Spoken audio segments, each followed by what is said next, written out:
पश्चिम Bengal CM Mamata Banerjee से हुई ये 10 बड़ी गलतियां। जी हां, कोलकाता कांड में ममता सरकार से कहां हुई भूल, ये 10 गलतियां कैसे पड़ गई उनके ऊपर भारी। चलिए जानेंगे खबर विस्तार से। तब तक आप हमारे चैनल टीसी न्यूज चैनल को लाइक एंड सब्सक्राइब करना ना भूलें।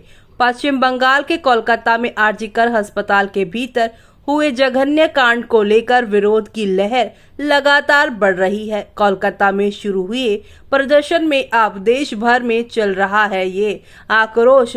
यहाँ पर सीएम ममता बनर्जी पर भारी पड़ रहा है। जी हाँ, आपको बता दें, बीते कल सुप्रीम कोर्ट ने भी मामले में बंगाल की ममता बनर्जी सरकार को बड़ी फटकार लगाई है। कोलकाता कांड के बाद राज्य सरकार बैकफुट पर है और असाधारण दबाव का सामना कर रही है। महिला प्रशिक्षु डॉक्टर से कुकर्म और उसके बाद उसकी जान लेने की घटना को यहां पर आत्महत्या बताने के लेकर यहां प्रदर्शनकारियों का एक्शन, अपराध स्थल के पास निर्माण कार्य और आलोचकों को धमकी भरे नोटिस। ममता सरकार की वो 10 गलतियां जो अब उन पर भारी पड़ रही हैं। जी हां, चलिए बताते हैं आपको कि कोलकाता के आरजीकर में एक जूनियर डॉक्टर के साथ हुए विभत्स कुकर्म और यहां पर जो है जान लेने पर जनता के आक्रोश ने तृणमूल कांग्रेस और उनकी सुप्रीम मायावती जैसी नहीं बल्कि ममता बनर्जी को बेहद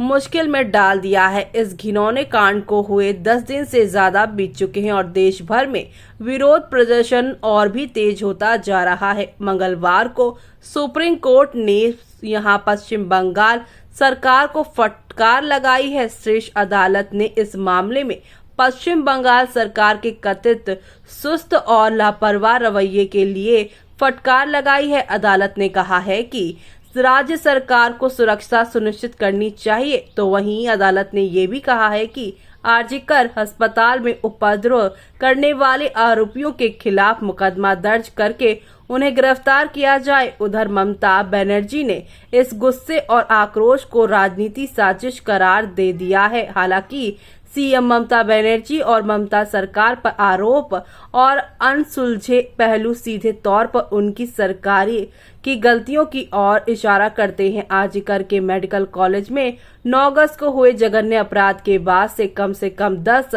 घटनाएं और गलतियां सामने आई हैं जो ममता बनर्जी के प्रशासन और कोलकाता पुलिस की चूक को उजागर करते हैं। जी हां, पहला ये कि आरजीकर अस्पताल में हुए जघन्य अपराध को लेकर प्रारंभिक से लेकर सच्चाई को छुपाने के प्रयास कोलकाता पुलिस की खामी दिखाती है। महिला प्रशिक्षु डॉक्टर के साथ हुए इस जघन्य अपराध को बताकर दबाने का प्रयास किया गया। पीड़िता के माता पिता ने आरोप लगाया कि उन्हें फोन करके अस्पताल प्रशासन द्वारा ये जानकारी दी गई कि उनकी बेटी ने सुसाइड कर लिया है, जबकि अस्पताल के सेमिनार रूम में महिला डॉक्टर का यहां अंधनग्न जो शरीर मिला है इस बात की पुष्टि करता है कि ये भयावह घटना के पीछे गहरी साजिश थी और साथ ही साथ अस्पताल प्रशासन ने इसे यहां आत्महत्या बताकर कमतर आंकने का प्रयास किया है। इतना ही नहीं, पीड़िता को शरीर पर चोट के गहरे और कई निशान थे। आंख, मुंह और गुप्तांग से बहुत सारे यहां पर गंभीर चोट लगे थे और ये वो कारण है जो बताता है कि महिला डॉक्टर के साथ जाति की गई। बाद में पोस्टमार्टम रिपोर्ट में भी ये खुलकर सामने आया कि महिला डॉक्टर के साथ एक से ज्यादा लोगों ने कुकर्म किया और फिर बेरहमी से उनकी जान ले ली गई है। तो वहीं पीड़िता के माता पिता को जब सूचना दी गई तो वो फौरन अस्पताल पहुंचे। उन्हें 3 घंटे तक उनकी बेटी के पास नहीं जाने दिया गया। पीड़िता की मां ने खुलासा किया है कि जब वो बेटी के यहाँ पास पहुंची तो देखते ही उनकी यहाँ पर पैंट खुली हुई थी और शरीर पर चोट के गहरे निशान थे। उन्होंने अस्पताल प्रशासन के अधिकारियों से कहा है कि ये आत्महत्या नहीं हो सकती। पीड़िता के पिता ने आरोप लगाया है कि बेटी के शव का जल्दबाजी में अंतिम संस्कार किया गया। उन्होंने कहा है कि शमशान घाट पर 3 शव पहले से थे, लेकिन पहले मेरी बेटी के शव का अंतिम संस्कार कर दिया गया। माता पिता ने कोलकाता पुलिस पर जांच को जल्दबाजी में निपटाने का भी आरोप लगाया है।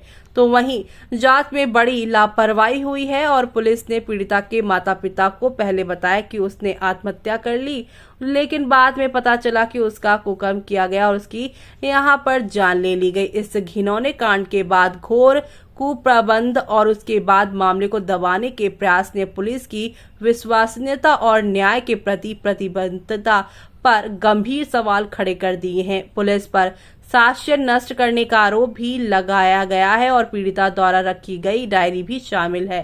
पीड़िता के पिता ने आरोप लगाया है कि डायरी का एक पन्ना फटा हुआ था। तो वहीं सीएम ममता बनर्जी द्वारा पीड़िता परिवार को 10 लाख रुपए का मुआवजा देने की पेशकश ने ममता के यहाँ पर गलतियों को और उजागर किया, जिससे माता पिता यहाँ पर इससे नाराज हुए। पीड़िता के पिता ने कहा है कि वो सिर्फ न्याय चाहते, मुआवजा नहीं। उन्होंने कहा है कि वो अपनी बेटी के शव के लिए मुआवजा किसी भी सूरत पर स्वीकार नहीं करेंगे। उन्होंने कहा है कि मुख्यमंत्री मेरी बेटी के लिए न्याय की मांग करते हुए सड़कों पे घूम घूम कर लंबी लंबी बातें करती हैं, लेकिन उसी समय वो जनता के गुस्से को दबाने का प्रयास करती हैं। वो क्यों दोगलापन अपना रही हैं? वो लोगों से डरती हैं क्या? हमारे पास ऐसे सवाल है जिनका जवाब मिलना चाहिए। आरजीकर मेडिकल कॉलेज के सेमिनार हॉल में हुई घटना के तुरंत बाद जब तीव्र विरोध प्रदर्शन शुरू होने लगे, तब घटनास्थल के पास निर्माण कार्य शुरू हो गया। सेमिनार हॉल से सटे बाथरूम की दीवार का एक हिस्सा तोड़ दिया गया, जिसे प्रदर्शनकारियों ने आरोप लगाया है कि वो सबूत नष्ट करने का प्रयास है। उनका कहना था कि क्या इतनी महत्वपूर्ण जांच के दौरान अचानक नवीकरण यानी कि यहाँ पे तोड़फोड़ कार्य करना और नई यहाँ पर चीजें करना उचित है क्या? ममता बनर्जी सरकार पर आरजीकर अस्पताल कॉलेज और साथ ही यहाँ पर जो है कॉलेज हॉस्पिटल के प्रिंसिपल संदीप घोष को बचाने के भी आरोप लगे हैं। इस पर भी ममता बनर्जी सरकार की कड़ी आलोचना हो रही है। संदीप घोष के विरुद्ध कोई अनुशासनात्मक कार्रवाई नहीं की गई, इसके बजाय उनके इस्तीफे के कुछ ही घंटे बाद उन्हें प्रतिष्ठित कलकत्ता नेशनल मेडिकल कॉलेज और अस्पताल में स्थानांतरित कर दिया गया। आरजीकर मेडिकल कॉलेज और साथ ही साथ यहाँ पर अन्य डॉक्टरों ने कुकर्म और इस उन्होंने कांड के बाद गड़बड़ी का यहाँ जो है अंदेशा जताया और तुरंत विरोध प्रदर्शन शुरू कर दिया। इस प्रदर्शन के पीछे उद्देश्य का पता लगाने के बजाय राज्य सरकार ने डॉक्टरों पर हड़ताल करके जनता को परेशान करने का आरोप लगाया। महिला की सुरक्षा सुरक्षित कार्य जो है वातावरण के बारे में लंबे समय से चली आ रही शिकायतों को दूर करने और संवेदनशील दिखाने के बजाय ममता सरकार ने डॉक्टरों पर तुरंत काम पर लौटने के दबाव डाले। तो वहीं आपको बता दें कि कैसे कुकर्म और जान लेने के कुछ दिनों बाद पूरे कोलकाता शहर में न्याय के लिए विरोध प्रदर्शन हो रहे थे, तभी 14 अगस्त की रात शांतिपूर्ण प्रदर्शन अचानक अराजकता में बदल गई। सैकड़ों की संख्या में लोग अस्पताल पहुंचे और पत्थरबाजी और जमकर बवाल किया। करीब 40 मिनट तक अस्पताल के बाहर उत्पात जारी रहा। इस दौरान अस्पताल के भीतर कर्मचारी और मरीजों की सांसें अटकी रही। उधर कोलकाता पुलिस पर मामले पर ढिलाई बरतने का आरोप लगा रहा है और हालांकि इस पूरे बवाल में 40 नहीं बल्कि 14 पुलिसकर्मी घायल हुए। भाजपा ने आरोप लगाया था कि तोड़फोड़ टीएमसी के गुंडों द्वारा की गई थी, जो अपराध स्थल से सबूत मिटाना चाहते थे। 14 अगस्त की रात आरजीकर अस्पताल में हुई तोड़फोड़ के बाद कोलकाता पुलिस आयुक्त ने सीधे तौर पर मीडिया को दोषी ठहराया। इसके अलावा तृणमूल कांग्रेस के मंत्री उदयन गुहा ने ममता बनर्जी पर आरोप लगाने वालों की उंगलियां तोड़ने की धमकी ने आग में घी डालने का काम कर दिया।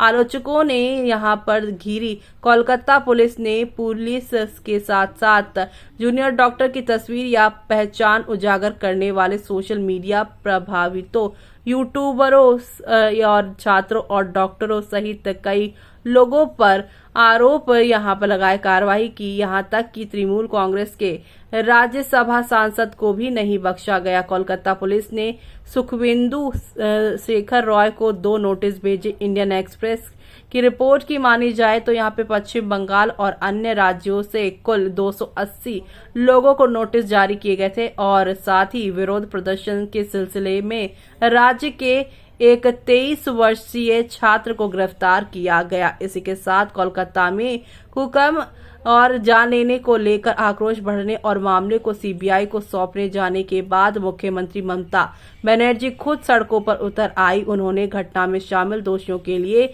यहां पर जो है मौत की सजा की मांग की, साथ ही मामले में पहले जांच कर रही कोलकाता पुलिस का बचाव किया। ममता बनर्जी ने एक बयान में कहा है कि मामले में कोलकाता पुलिस 90% केस सॉल्व कर चुकी है। अब सीबीआई को सिर्फ दोषियों को फांसी तक पहुंचाना है। उन्होंने सीबीआई को इस काम के लिए यहां हफ्ते भर का मोहलत दिया है। तो ये रही ममता बनर्जी और उनकी सरकार की 10 बड़ी गलतियां, और आपका क्या कहना है इस पर हमें कमेंट बॉक्स में कमेंट करके बताना बिल्कुल भी ना भूलें आप।